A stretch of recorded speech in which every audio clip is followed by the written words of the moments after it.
This channel does not promote any violent, harmful, or illegal activities. All content provided by this channel is meant for an educational purpose only.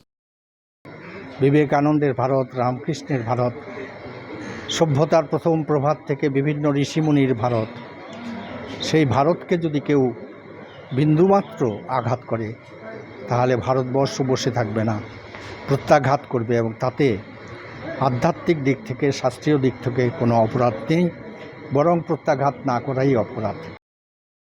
মানুষকে কি বলতে চাইবেন যে কিভাবে নিজেকে শান্তিতে রাখতে পারবে? বেলুড় মঠের তরফ থেকে কি বলবেন? সাধারণ মানুষ যেন আমাদের দেশ এবং সরকারের পাশে দাঁড়ায়। এই যুদ্ধ সরকারের যুদ্ধ নয়, এই যুদ্ধ সাধারণ মানুষের যুদ্ধ। এবং ভারত মাতৃকাকে যেই কোনো ধরনের আঘাত করবার চেষ্টা করবে, ভারত মাতৃকার সন্তান হিসেবে আমরা অবশ্যই প্রত্যাঘাত করব।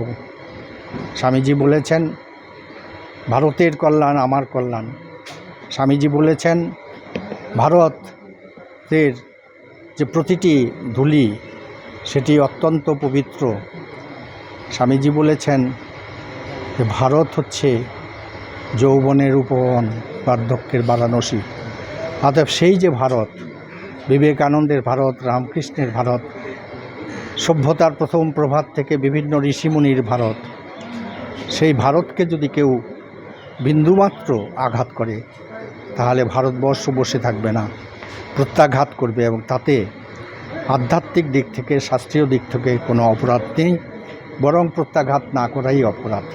সেই জন্য ভারত সরকারের এই যে উদ্যোগ, একে আমরা শুধু পূর্ণ সমর্থন করছি তা নয়, আমরা ঈশ্বরের কাছে প্রার্থনা করি যারা ভারত সরকার পরিচালনা করছেন তাদের শক্তি দিন, তাদের বুদ্ধি দিন, যাতে করে এই যুদ্ধ আমরা স্পষ্টভাবে জিততে পারি।